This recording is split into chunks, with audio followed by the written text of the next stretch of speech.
one thing about me, if I think I can do it, I'm gonna try it. So with that being said, come watch me attempt to make my birthday cake. I started off by creaming the butter and sugar for the batter.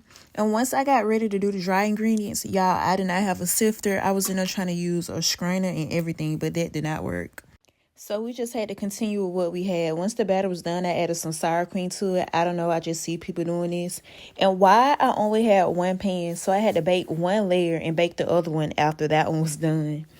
Once the cakes were done baking, I wrapped them in some plastic wrap and put them in the freezer and started working on my buttercream icing.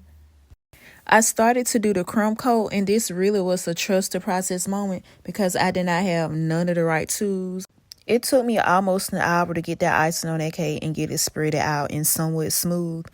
And y'all, why I go put the top layer on the cake? And the cake is lopsided and it had the nerves to break apart. But it didn't even matter because it was finna be covered with icing anyway.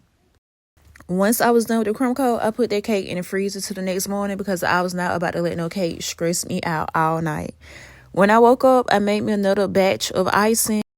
I started spreading it out and adding it to the cake. I think this would have been easier and a little quicker for me if I had the correct tools and one of the little turntable things because I literally had to keep turning it with my hand and I was forgetting which direction I was applying the icing. But I covered it the best I can, and once I got done, I started to do some ruffles. Once I got in flow state, y'all, this was the easiest part of the cake. And we're not going to worry about what the sides look like because I did pretty good for my first time.